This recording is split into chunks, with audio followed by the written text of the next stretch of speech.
మాయ మాటలు వింటిరా మోసపోతారు. ఆనాడు అహో అగ్గిపెట్టెరావు గారు, అఘోరరావు గారు 100 రూపాయలు పెట్టి పెట్రోల్ తెచ్చుకున్నాడు సీసా నిండా, 10 పైసలు అగ్గిపెట్టె తెచ్చుకోలే. రెచ్చగొట్టిండు. అమాయకులైన పిల్లల ఆవేశానికి లోనైండ్రు. శ్రీకాంతాచారి ఎల్బీ నగర్లో నిట్ట నిలువున తగలబెట్టుకొని తెలంగాణ కోసం ఆత్మ బలిదానం చేసుకున్నాడు.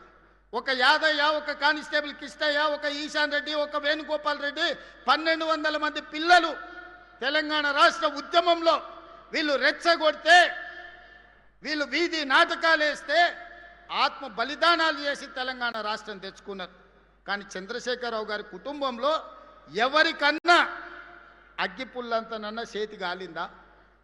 ఎవరన్నా కుటుంబం వాళ్ళ బంధువులలో ఎవరన్నా తెలంగాణ కోసం ప్రాణత్యాగం చేసిండ్రా?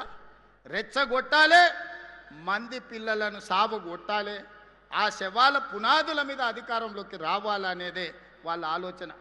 మొన్నటికి మొన్న మీడియా మిత్రులు చూసింటారు, తెలంగాణ భవన్లో రక్తదాన కార్యక్రమం పెట్టారు. కాళేశ్వరం గోదావరి నీళ్లు మాకు ఇవ్వండి, మా రక్తం తీసుకోండి అని రక్తదాన కార్యక్రమం పెట్టారు తెలంగాణ భవన్లో. నేను అనుకున్నా కనీసం తిన్న కొవ్వు అరుగుతుంది హరీష్ రావుకు, కేటీఆర్కు కొంత రక్తం ఇస్తే అనుకున్నా. వాళ్ళ కుటుంబంలో ఒక్కడు కూడా ఇయ్యలే. అమాయకులైన బీఆర్ఎస్ కార్యకర్తలు 100 మంది రక్తం ఇస్తే ప్రైవేట్ హాస్పిటల్లో పోయి కోట్ల రూపాయలకు ఆ రక్తం అమ్ముకున్నారు. ఆనాడు తెలంగాణ రాష్ట్రాన్ని దోపిడీకి పాల్పడుతుంది, 1000 కోట్లు కొల్లగొడుతుంది, అధికారాన్ని మీరే అనుభవిస్తుంది. చివరికి రోజు ప్రతిపక్షంలో ఉంటే మీ కార్యకర్తల రక్తాన్ని కూడా మోసం చేసి తీసుకొని ప్రైవేట్ హాస్పిటల్కి అమ్ముకొని పైసలు సంపాదించుకుంటున్నంటే మీరు మనుషుల, రాక్షసుల, రక్త పిపాసుల అని నేను ఈరోజు వేదిక మీద నుంచి అడుగుతున్నా. ఎందుకు ఇవ్వలేదే కేసీఆర్? ఆయనకు ఆరోగ్యం బాగాలేదనుకుందాం. హరీష్ రావు, కేటీఆర్ పాదయాత్రలు చేస్తాం, గోడలు దుంకుతాం అంటుండు కదా, చుక్క రక్తం కూడా ఎందుకు ఇవ్వలేదు మన రక్తదానంలో అని అడుగుతున్నా. రాజ్యసభ తీసుకున్న సంతోష్రావు ఎందుకు ఇవ్వలేదు? మంత్రి పదవి తీసుకున్న ఎర్రబల్లి దయాకర్ రావు ఎందుకు రక్తం ఇవ్వలేదయా? ఎందుకు ఇవ్వలేదు? వినోద్ రావు ఎందుకు ఇవ్వలేదు? వాళ్ళు మాత్రం ఏమి ఇయ్యరు, సిల్లు గవ్వియ్యరు, సుక్క రక్తం పొట్టివ్వరు. తెలంగాణ ప్రజల సొమ్ము 1000 కోట్లు కొల్లగొడతారు. చివరికి కార్యకర్తల రక్తాన్ని కూడా అమ్ముకునే రక్త పిపాసులు ఈరోజు కేసీఆర్ కుటుంబం అని నేను చెప్పదలుచుకున్నా.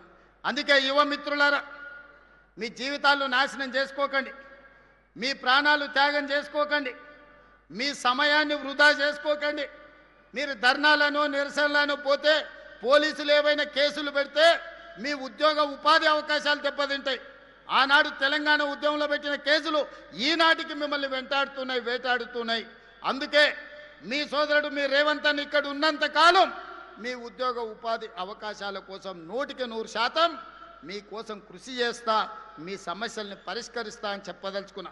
ఒక పక్కన రైతుల కోసం, మరో పక్కన మా ఆడబిడ్డల కోసం, ఇంకొక పక్కన నిరుద్యోగ యువకులు, విద్యార్థుల కోసమే ఈ రాష్ట్ర ప్రభుత్వం ఉన్నది. రైతు సంక్షేమం కోసం, రైతుల అభివృద్ధి కోసం, మహిళల అభ్యున్నతి కోసం, నిరుద్యోగ యువకుల ఉద్యోగ ఉపాధి కోసం మన ప్రభుత్వం పనిచేస్తుంది. నిండు మనసుతో మీరు ఆశీర్వదించండి.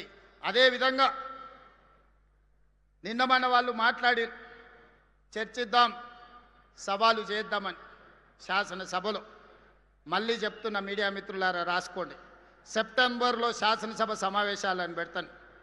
నేను ఒక పోలిక నేను మీకు చెప్పదలుచుకున్నా. ఆనాడు చంద్రశేఖరరావు గారు ముఖ్యమంత్రి అయ్యిండు. చంద్రశేఖరరావు గారు ముఖ్యమంత్రి అయితే హరీష్ రావు గారు, తారక రామారావు గారు మంత్రి అయ్యిండ్రు. నేను ముఖ్యమంత్రి అయితే మా సుయితక్క, కొండా సురేఖని మంత్రులను చేసిన నేను. ఆనాడు చంద్రశేఖరరావు ముఖ్యమంత్రి అయితే ఆయన ఎర్రబల్లి దయాకర్రావుని మంత్రిని చేసిండు. నేను ముఖ్యమంత్రి అయితే మా అడ్లూరు లక్ష్మణ్ని నేను మంత్రిని చేసిన. ఆనాడు చంద్రశేఖరరావు గారు ముఖ్యమంత్రి అయితే ఆయన బిడ్డను ఎంపీ చేసుకున్నాడు, ఓడిపోతే ఎమ్మెల్సీ చేసుకున్నాడు. నేను ముఖ్యమంత్రి అయితే మా చెల్లెలు డాక్టర్ కావ్యను పార్లమెంట్ సభ్యుడిగా చేసిన, యశస్విని ఎమ్మెల్యేగా చేసిన నేను. ఆనాడు చంద్రశేఖరరావు ముఖ్యమంత్రి అయితే జోగినిపల్లి సంతోష్రావు సడ్డకుని కొడుకుని రాజ్యసభ చేసుకున్నాడు. ఈనాడు నేను ముఖ్యమంత్రి అయితే మిత్రధర్మంగా వేం నరేందర్ రెడ్డిని మీ బిడ్డను రాజ్యసభలోకి పంపించిన నేను. ఆనాడు చంద్రశేఖరరావు ముఖ్యమంత్రి అయితే కరీంనగర్లో వినోద్రావును బండకేసి కొడితే ప్లానింగ్ కమిషన్ వైస్ చైర్మన్ చేసుకున్నాడు. నేను ముఖ్యమంత్రి అయితే తెలంగాణ ఉద్యమ కారకుడు JAC political JAC chairman Kodandaram గారిని నేను ఎమ్మెల్సీ చేసిన. ఇవాళ మీరు పోల్చుకోండి, చూడండి. చంద్రశేఖరరావు చేసింది ఫ్యామిలీ జస్టిస్ అయితే నేను చేసింది సోషల్ జస్టిస్. చంద్రశేఖరరావు గారు ముఖ్యమంత్రి అయితే ఆయన కొడుకును కేటీఆర్ను కార్యనిర్వాహక అధ్యక్షుడిని చేసుకున్నాడు. నేను ముఖ్యమంత్రి అయితే మా సోదరుడు మహేష్ గౌడ్ను సోషల్ జస్టిస్లో కాంగ్రెస్ పార్టీ అధ్యక్షుడిని చేసిన.